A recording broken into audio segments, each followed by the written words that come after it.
그러므로 우리는 들은 것에 더욱 유념함으로 우리가 흘러 떠내려가지 않도록 함이 마땅하니라. 천사들을 통하여 하신 말씀이 견고하게 되어 모든 범죄함과 순종하지 아니함이 공정한 보응을 받았거든. 우리가 이같이 큰 구원을 등한히 여기면 어찌 그 보응을 피하리요. 이 구원은 처음에 주로 말씀하신 바요 들은 자들이 우리에게 확정한 바니 하나님도 표적들과 기사들과 여러 가지 능력과 및 자기의 뜻을 따라 성령이 나누어 주신 것으로서 그들과 함께 증언하셨느니라. 하나님이 우리가 말하는 바 장차 올 세상을 천사들에게 복종하게 하심이 아니니라. 그러나 누구인가가 어디에서 증언하여 이르되 사람이 무엇이기에 주께서 그를 생각하시며 인자가 무엇이기에 주께서 그를 돌보시나이까. 그를 잠시 동안 천사보다 못하게 하시며 영광과 존귀로 관을 씌우시며 만물을 그 발 아래에 복종하게 하셨느니라 하였으니 만물로 그에게 복종하게 하셨은즉 복종하지 않는 것이 하나도 없어야 하겠으나 지금 우리가 만물이 아직 그에게 복종하지 있는 것을 보지 못하고 오직 우리가 천사들보다 잠시 동안 못하게 하심을 입은 자 곧 죽음의 고난 받으심으로 말미암아 영광과 존귀로 관을 쓰신 예수를 보니 이를 행하심은 하나님의 은혜로 말미암아 모든 사람을 위하여 죽음을 맛보려 하심이라. 그러므로 만물이 그를 위하고 또한 그로 말미암은 이가 많은 아들들을 이끌어 영광에 들어가게 하시는 일에 그들의 구원의 창시자를 고난을 통하여 온전하게 하심이 합당하도다. 거룩하게 하시는 이와 거룩하게 함을 입은 자들이 다 한 근원에서 난지라. 그러므로 형제라 부르시기를 부끄러워하지 아니하시고 이르시되 내가 주의 이름을 내 형제들에게 선포하고 내가 주를 교회 중에서 찬송하리라 하셨으며 또 다시 내가 그를 의지하리라 하시고 또 다시 볼지어다 나와 및 하나님께서 내게 주신 자녀라 하였으니 자녀들은 혈과 육에 속하였음에 그도 또한 같은 모양으로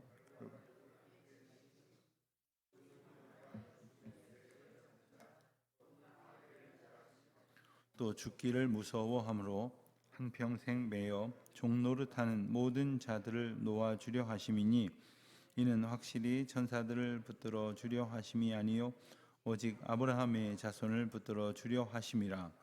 그러므로 그가 범사의 형제들과 같이 되심이 마땅하도다. 이는 하나님의 일에 자비하고 신실한 대제사장이 되어 백성의 죄를 속량하려 하심이라. 그가 시험을 받아 고난을 당하셨은즉 시험 받는 자들을 능히 도우실 줄이니라. 아멘. 기독교 신앙의 핵심은 바로 예수 그리스도에 대한 바른 이해입니다. 교회를 오래 다니다 보면 교회의 전통에 대해서 아주 익숙합니다. 그리고 아주 모든 것이 훤하게 꿰뚫고 있는 분들도 참 많습니다. 그분들은 생각하기를 교회를 잘 안다고 생각을 합니다. 그러나 교회를 잘 알기 위해서는 머리 대신 예수 그리스도에 대하여 말씀이 일러주신 바 바른 이해를 가지고 있어야 합니다. 그 지체된 몸의 구성원들이 어떻게 머리이신 예수 그리스도의 인도하심을 따라서 살아가고 또 합력하여 선을 이루게 되어지는지 그 근본적인 원리를 주목하지 못한 채 그 지엽적인 것을 한두 가지 안다고 해서 교회를 안다 혹은 예수 그리스도에 대해서 안다라고 말할 수는 결코 없는 것입니다. 우리가 바른 그리스도인으로서 살아가기 위해서 우리가 그리스도를 아는 것에 힘쓸 뿐만 아니라 알고 있는 것을 잊어버리지 않도록 또한 애써야 합니다. 어떤 것은 분명히 잘 알고 있었는데 금방 잊어버리고 살아가는 경우가 참 많습니다. 또 어떤 것은 아주 어릴 적에 쓸데없이 보아둔 그 한 조각 어떤 정보나 지식이나 이런 것들이 거짓말처럼 그렇게 한평생 기억하려고 애쓰지 않았는데도 남아있는 경우가 있습니다. 혹 우리가 머릿속에 뭔가를 남겨두고 살아갈 것이라고 한다면 중요한 것이 남아있어야겠죠. 별 쓸모도 없는 것 잔뜩 기억하고서는 아는 게 많다라고 말할 수는 없는 것 아니겠습니까? 히브리서가 우리에게 일러주는 것은 바로 예수 그리스도가 어떤 분이신가에 관한 지혜이고 지식입니다. 특별히 예수 그리스도에 대한 약속을 가장 많이 분명히 확실히 받은 유대 백성들이 가지고 있는 무지와 오해에 대해서 이제 규명하고 그들에게 자세하게 예수 그리스도를 소개하는 말씀이 바로 히브리서입니다. 우리가 가져야 할 예수 그리스도에 대한 바른 이해가 가능하기 위해서는 예수 그리스도에 대한 이해를 일러 주신 하나님 말씀을 통해서만이 가능하다는 것을 또한 함께 기억해야 합니다. 그리고 당연히 그 하나님의 말씀을 우리는 잘 듣고 그리고 간직하고 그리고 1절 말씀의 표현처럼 더욱 유념해야 됩니다. 그렇지 않으면 어떻게 되느냐? 흘러 떠 내려가게 된다. 세상의 거친 풍조에 휩쓸려서 그 죄악된 결과로 흘러 떠 내려가게 된다. 구원이신 예수 그리스도를 붙들지 못하면 구원받지 못할 세상 풍류로 휩쓸려 떠 내려갈 수밖에 없다 하는 것이죠. 자, 그 가운데에 하나님께서 예수 그리스도를 구원의 이름으로 주신 그 은총을 놓쳐버리기 쉬운 여러 가지 문제들이 바로 앞서 말씀드린 그리스도에 대한 잘못된 이해입니다. 앞서 우리가 1장에서 유대인들이 가지고 있는 그리스도에 대한 잘못된 이해의 가장 대표적인 예로 예수 그리스도가 천사보다도 못하다 이런 생각을 하기도 했던 그들의 생각을 지적하는 말씀을 보았습니다. 오늘 말씀에서도 그 천사에 관한 몇 가지 언급이 더 이어집니다. 2절로부터 4절 말씀을 보면 다시 한번 천사와 비교를 하게 되는데 이런 이야기입니다. 천사들이 전한 그 하나님의 말씀, 천사들이 전한 이야기도 지키지 않는다면 거기에 대한 보응, 즉 지키지 않은 것에 대한 그런 대가를 치르게 되는데 천사보다 더욱더 크고 놀라우신 예수 그리스도께서 주신 그 말씀을 어기는 사람들은 얼마나 더 큰 심판을 받겠느냐 하는 겁니다. 천사들의 이야기도 지켰으면서 그 하나님의 아들로서 하나님이 보내신 예수 그리스도의 말씀을 지키지 않는 것이 가당하냐 이야기입니다. 자, 그러니 하나님이 여러 가지 방편을 통해서 나누어 주신 이 귀한 구원에 관한 약속, 그리고 구원의 방편으로 우리에게 보내어 주신 예수 그리스도 그 이름을 소중히 여겨서 결코 놓쳐서는 안 되겠다 하는 말씀입니다. 5절부터 9절까지 말씀을 보면 읽으시다 보면 어디선가 본 듯한 말씀 같아 이렇게 보이고 그렇게 느껴지시리라 생각이 듭니다. 바로 시편 8편, 우리가 많은 분들이 아주 좋아하시는 시편 8편 말씀 가운데에 이제 4절부터 6절까지의 말씀이 인용되어져서 그 하나님께서 예수 그리스도를 지극히 높은 곳에 두신, 허락하신 그 하나님의 계획하심을 다시 한번 인용하고 있습니다. 그렇습니다. 하나님 나라의 통치권은 누구에게 주어졌느냐? 바로 천사들에게 주어진 것이 아니라 예수 그리스도에게 주어졌다 하는 거예요. 예수 그리스도에게 주어졌다는 사실을 모르는 사람들은 하나님은 보이지 않지 않습니까?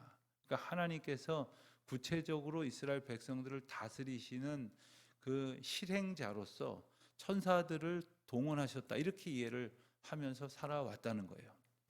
그러니 천사들이 그런 역할을 하고 있다라고 하는 생각에 갇혀 있으면 예수 그리스도를 통해서 세상을 다스리시는 일을 하시겠다는 하나님의 계획에 대해서 귀담아 듣지를 않는 겁니다. 오직 하나님께서 인정하시는 통치자는 바로 인자로 오신 예수 그리스도시기 때문에 즉 만물이 예수 그리스도 앞에서 복종하게 된다. 그 말씀이 바로 9절까지의 말씀입니다. 그것은 바로 예수 그리스도에게 그 통치권을 하나님께서 부여하셨기 때문입니다. 여러분, 우리가 이 기본적인 영적 원리를 잘 알고 있어야 합니다. 우리는 하나님의 뜻을 어디서 구하느냐? 하나님이 일러주신 방편을 통해서 구해야 되겠죠. 근데 하나님의 뜻을 우리는 하나님이 일러주신 방편이 아닌 곳에 가서 구할 때가 참 많습니다. 엉뚱한 곳에 가서 듣고, 그리고 세상 지식에서 구하고, 심지어 길흉화복을 점치는 무당이나 점쟁이 앞에 가서 그런 것을 구하려고 할 때도 있습니다. 사람들이 정말 믿을 만한 사람의 믿을 만한 이야기는 듣지 않으면서도 생면부지의 어떤 사람들이 알지도 못하는 중에 그저 내 면전도 아니고 뭐 유튜브에 와서 한두 마디 하고 지나가는 것은 뭐 마치 생명의 진리인 양 신봉하면서 살아가는 사람들을 보면 신기하기까지 합니다. 과연 우리는 무엇을 따르는가? 무엇에 귀를 기울이고 무엇을 의지하는가? 자, 10절 말씀에서는 그 일을 이루시기 위하여 보냄을 받으신 예수님께서 어떻게 오셨는지에 대한 우리가 잘 아는 원리를 아주 집약적으로 표현하고 있는 말이 나오는데, 그것이 바로 성육신하여 오신, 즉 그 만물이 영광 가운데 들어가게 하시는 일에 동원되게 하심을 예수 그리스도를 통해서 이루신다.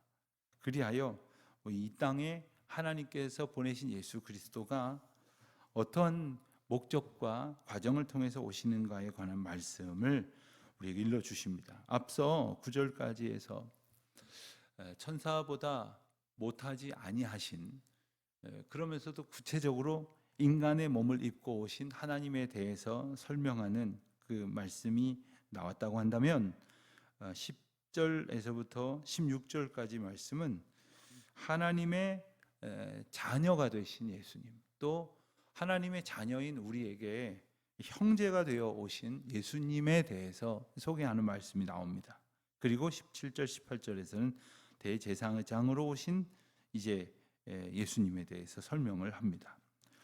여러분, 예수님께서 하나님의 일을 이루시고자 이 땅에 인간의 몸을 입고 오셨다. 이 성육신이라고 흔히 말하는 이 교리에 대해서 우리는 알면서도 그게 얼마나 큰 은혜인지를 이제 잘 깨닫지를 못하는 것 같습니다.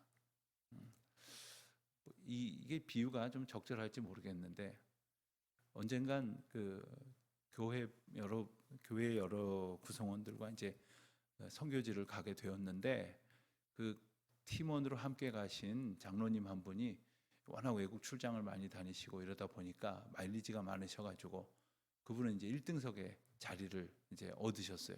그러니까 본인이 1등석을 구매해서 이렇게 다니시기도 하는데, 그날은 1등석이 아니라 이제 일반석에 같이 이렇게 가시려고 하셨는데, 이게 일반석이 오버부킹이 돼가지고 1등석으로 몇 사람을 옮겨주다 보니까 단골 손님들, 평소에 그 비행기를 많이 타는 그 장로님 뽑혀서 앞으로 가셨습니다.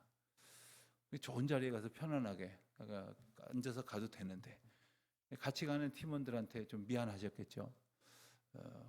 그러다 보니까 이제 다시 이쪽 자리로 오시더니 절더러 가서 앉으라고 그러셔서, 아니 저는 굳이 남의 자리 가서 앉기도 그렇고 해서 아닙니다, 괜찮습니다 했더니 이쪽 자리에 일반석에 오셔서 불편하게, 오히려 처음 받았던 자리보다도 더 불편한 구석 자리에 앉아서 청년들이랑 교인들이랑 함께 이야기하면서 가셨는데, 뭐 잠깐 비행기 탄 거를 예수님께서 인간의 몸을 입고 오신 성육신과 비교한다는 것이 말도 안 되는 이야기지만, 저는 그때 그 여행에 참여했던 청년들한테 성육신에 관해서 가장 확실하게 청년들이 와닿게 설명할 수 있는 기회가 되었다는 생각을 한 적이 있습니다.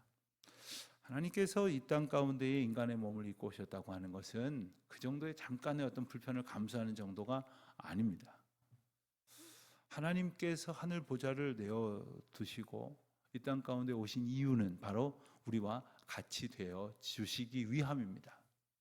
그리고 우리를 구원하시고 우리를 인도하시고 우리를 위로하시고 우리와 함께 하시기 위하셔서 우리 가운데 오신 것이죠. 그래서 예수님의 모습이 하나님의 아들이심으로 또한 하나님의 자녀된 우리에게 볼 때는 마치 형처럼 우리를 이끌어 우리를 하나님께로 인도하시는, 일부러 우리 가운데 오셔서 우리를 이끌어 가시는 하나님의 거룩하신 은혜를 나타내시는 그런 존재였던 것이죠. 그 성육신으로 오신 예수 그리스도가 17절 18절에서 또 하나의 개념으로 우리에게 소개가 되는데, 그것은 바로 대제사장으로서의 예수님이십니다. 자, 대제사장은 어떤 존재냐? 구약에 보면 제사가 펼쳐질 때에 제사를 받으시는 하나님이 있으시고 그 제사를 통해서 속죄함을 받아야 될 인간이 있습니다. 인간과 하나님 사이에 중보자가 바로 대제사장입니다. 대제사장의 또 하나의 역할은 이제 하나님께로 죄인 되어 멸망 가운데로 치달을 수밖에 없는 인생들을 인도하는 인도자의 역할을 가지고 있기도 합니다.